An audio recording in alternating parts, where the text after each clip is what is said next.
The van rattled down a winding rural road, its beams cutting through the fog cloaking the Pennsylvania ridges.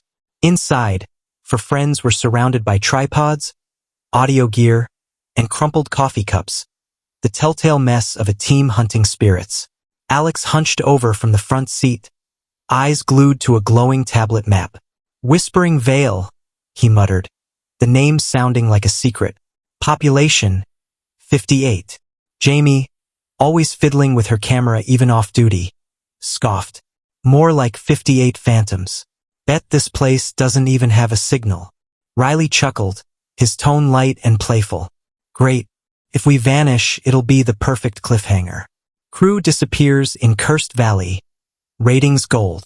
Taylor, adjusting her glasses, paged through a tattered journal stuffed with clippings and notes. This was a coal town in the 1800s, she said softly. Collapsed in 1896. Over 200 workers died. Some say they were trapped alive. Brilliant, Alex said, smirking. That's our opening shot. They were producing a YouTube series, Lost Hamlet Chronicles. Alex, the driven director, had persuaded them that forgotten towns could make their niche channel a paranormal sensation. Each had a role. Jamie handled visuals, Taylor dug into history, and Riley, with his easy charm, narrated their podcast. They were explorers of abandoned places, seeking whispers of the past. As the van climbed the final ridge, Whispering Vale emerged, a cluster of decaying homes swallowed by overgrowth. A faded sign at the town's edge was pitted with rust, the words "Welcome to Whispering Vale" barely visible under streaks that resembled dried blood. They arrived as dusk settled. The streets were deserted, lined with sagging storefronts and creaking porches that moaned in the breeze. A stray curtain twitched.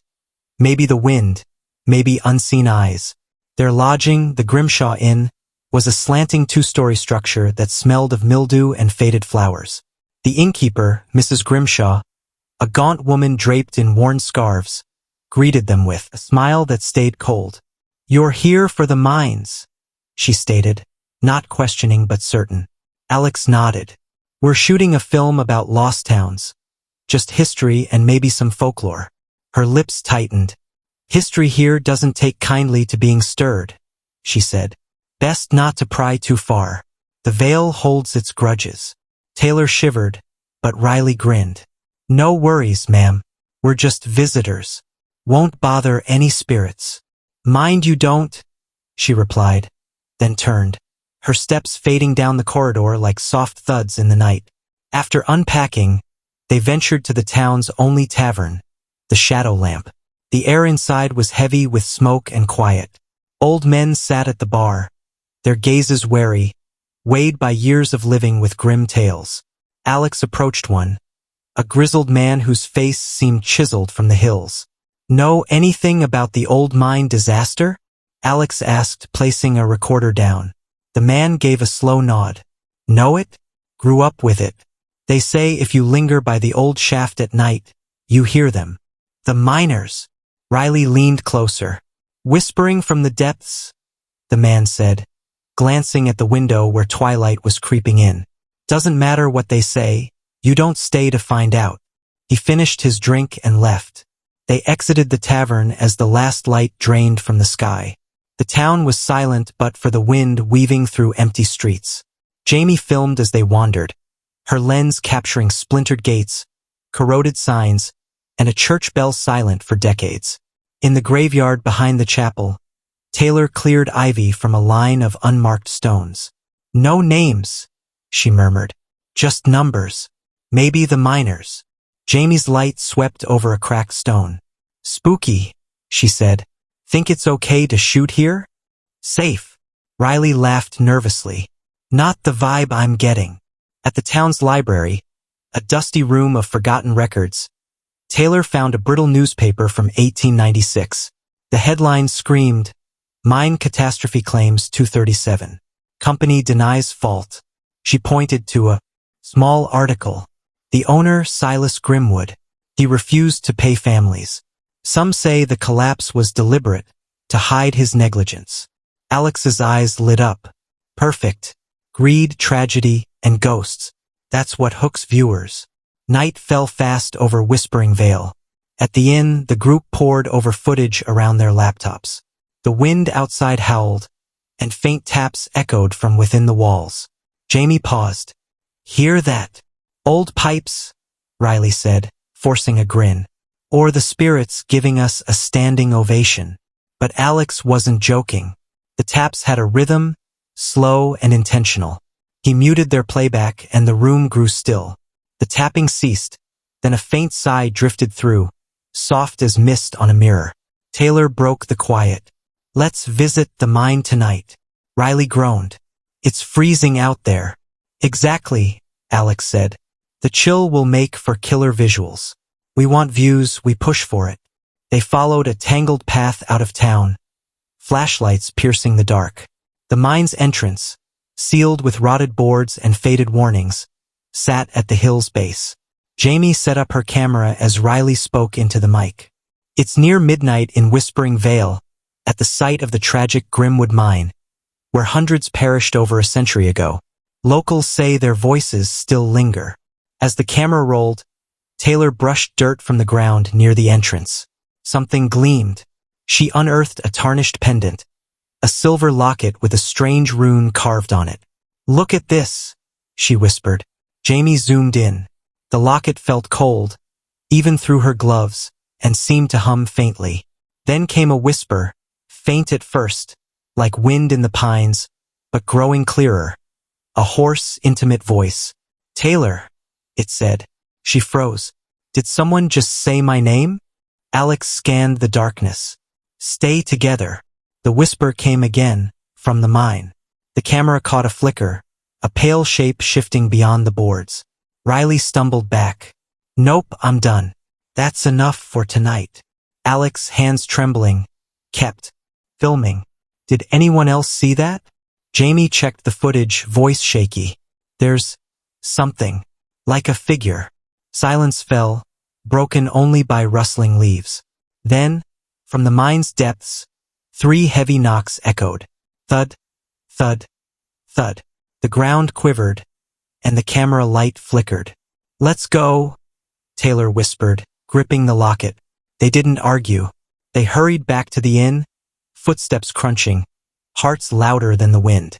That night, Riley woke drenched in sweat. His dream was suffocating. Stone crashing, men screaming, nails clawing at rock. He sat up, gasping. Outside his window, something stirred. A gray, faceless form stood just beyond the pane, head tilted as if listening. Riley's breath caught. He blinked and it vanished. But the whisper lingered. "You don't belong here." Morning light seeped through the inn's cracked curtains, cutting through the group's exhaustion. The footage from the mine, static, shadows, and that whisper haunted Alex. It wasn't just the breeze. Jamie, headphones on, called them over. "Listen to this." She replayed the audio, filtering out noise. Beneath their steps and wind came fractured words. "They buried us alive." Silence gripped the room. Even Riley, usually glib, froze mid-sip. "What the hell?" he muttered. "Could be a prank, right? Locals screwing with us?" Taylor shook her head. No one was there. The town avoids that place. She opened her journal. The mine collapse wasn't just an accident. Silas Grimwood used child labor, skimped on safety. When it caved, he sealed it to hide his guilt. Alex paced. "So those people, they were trapped?" Taylor nodded. "Hundreds, including kids. And Grimwood vanished after. Locals said the mine was cursed. Anyone who dug there disappeared." The air grew heavier. Mrs. Grimshaw appeared with breakfast, hands trembling. "You shouldn't speak of them," she whispered. "The dead here don't forget." She left, muttering what sounded like a chant. By noon, they were back at the mine. The air smelled of iron and sap, growing colder with each step. Jamie held the EVP recorder, Riley his GoPro. Alex led, flashlight sweeping over rotted beams and a sign. Grimwood Mining Company, no trespassing. Taylor noticed fresh timbers among the debris. "Someone's been here recently," she said. Alex grinned. "Or something." They pried open a narrow gap and crawled inside. The darkness felt alive, thick with the scent of wet stone and metal. "If I die," Riley said, forcing a laugh. "Make the title clickbait. Podcaster dragged to hell." Jamie smirked shakily. "Already trending." They pressed deeper. The tunnel groaned, footsteps echoing unevenly. Taylor's light caught something. A worn leather journal, half buried in dust. She lifted it. "Silas Grimwood," she read, the name faint on the cover. The pages held frantic notes about the mine, its workers, growing more unhinged. The last entry read, "The earth won't silence them. Their screams pierce stone. Only blood will quiet them." A chill ran through Taylor. She swore she heard faint breathing behind her. "Guys," Jamie whispered. "Hear that?" They froze. A slow, dragging sound came from deeper in, like boots on gravel.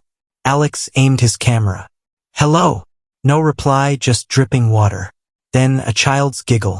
Jamie spun, light trembling. "I'm out." But as she turned, the tunnel behind them was gone. Just rock. "Where's the exit?" Riley yelled, panic cracking his humor. The air grew icy, their breath visible. A whisper slithered through. "You shouldn't be here." Their lights flickered. For a moment, they saw them. Figures half melded into stone, faces contorted, reaching out. Then darkness. When they stumbled into daylight, filthy and shaken, Jamie was pale. "Something touched me," he said, showing thin scratches on his arm, like claw marks.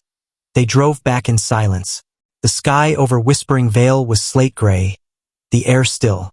The inn's door hung open. Mrs. Grimshaw was gone.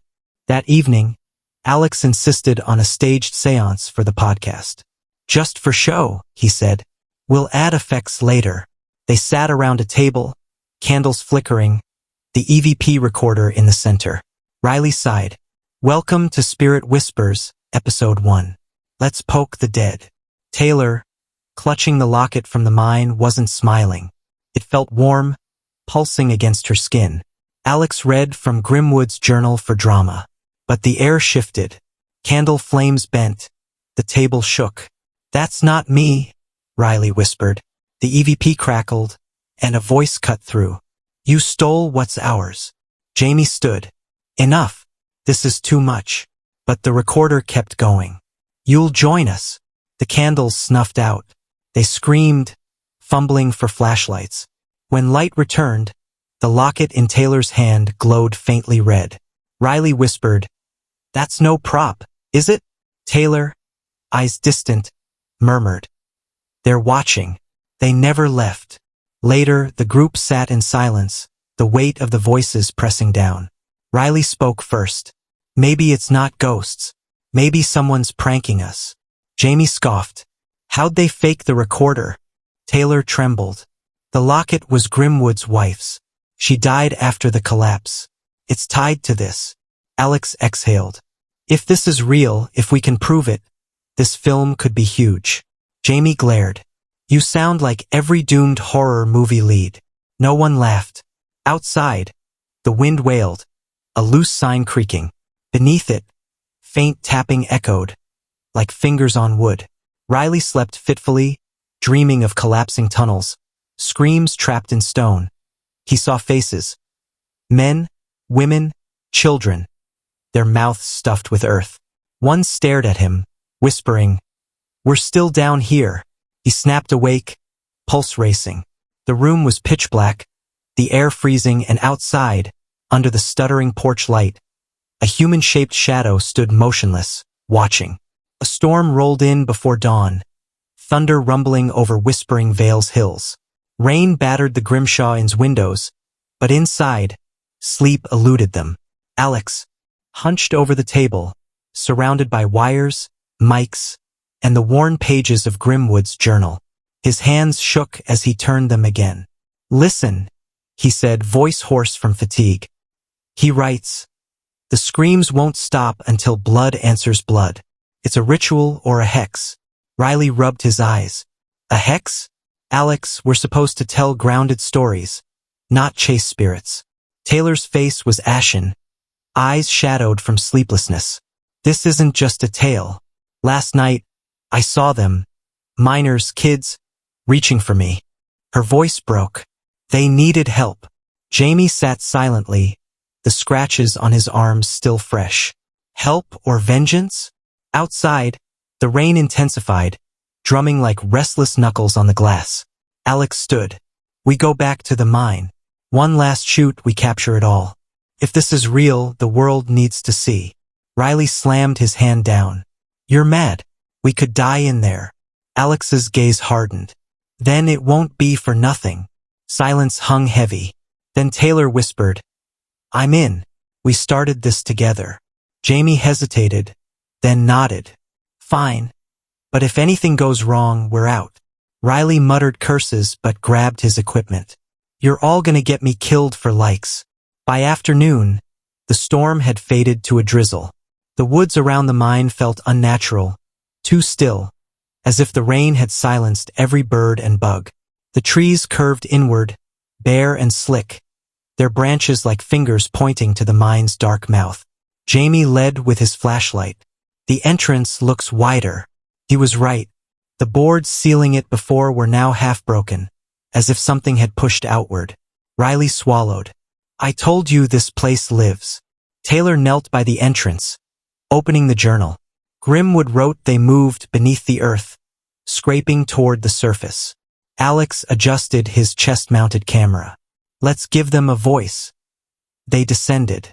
The air turned cold, metallic, oppressive. Their flashlights flickered like dying candles, barely piercing the thick darkness. Water dripped from above, echoing through the tunnels. Riley spoke into his mic, for our listeners, Whispering Vale Mine, site of the 1896 disaster. Legends say the miners' spirits linger, unrest. We're here to... He paused. Wait! Hear that? Faint, steady thuds like a pick striking rock. Taylor whispered. It's from below. They pushed deeper, following the sound. The air reeked of sulfur and charred coal. Jamie's camera glitched. Static flared. Then, for a split second, a face appeared in the lens. Eyes sunken, mouth gaping in a silent wail. Did you see that? Jamie hissed, smacking the camera. Keep rolling, Alex ordered. We need it all. They found a new tunnel veering left, one they hadn't noticed before. Its walls bore childish scratches. Stick figures linked hand in hand. Flames scrawled in rough circles. Taylor's flashlight shook. These are prayers. Or warnings, Riley said. Footsteps echoed behind them. Jamie spun, but the passage was empty. That's it. I'm done. I'm not dying for your viral video, Alex. Wait, Taylor gasped. Her light hit a wooden door, half buried in debris. Carved on it was a name. Silas Grimwood. They exchanged wary looks. Alex gripped the handle. This is it. The door groaned open, its creak almost human. Inside was a cramped chamber, walls lined with broken beams and bones, hundreds of bones. A child's doll lay among them, its ceramic face split in half. Taylor's breath caught. My God! Riley raised his recorder. If anyone's here... The EVP hissed with static. You stole what's ours. Jamie dropped his camera. No, this can't be real. Taylor clutched the locket, its strange rune faintly glowing in the dark. They want justice. The ground quaked. Dust poured from above. The tunnel groaned, as if the earth were stirring. Riley yelled, Run! It's caving in. They stumbled back, rocks tumbling, beams cracking, but Taylor froze. A pale blue glow flickered ahead, shaping into figures. Miners in tattered uniforms, eyes like embers, mouths whispering silent pleas. One stepped forward, a small boy, face smudged with ash. A lantern dangled from his bony hand. Alex whispered, This is real. The boy locked eyes with them. His lips moved. He buried us. You'll set us free. The chamber roared as unseen hands clawed at the walls. Shadows surged, grabbing at their arms, pulling, dragging. Jamie screamed, vanishing into the dark. Jamie! Taylor cried, lunging forward. But the boy turned his lantern toward her. Flames erupted along the walls, revealing faces, hundreds of them. Men, women, children, wailing silently as the fire consumed them endlessly. Riley pulled Taylor back, choking. "We have to go." But Alex stared at the journal, eyes wide. "The hex. It says only blood can quiet them." He ripped out the pages, holding them over Riley's lighter flame. "Burn the words. Break the curse." The journal caught fire, its leather curling. A piercing, unearthly scream tore through the tunnel. The shadows recoiled. The lantern boy dropped his light, eyes burning with fury. The ceiling cracked. Jamie's voice echoed faintly.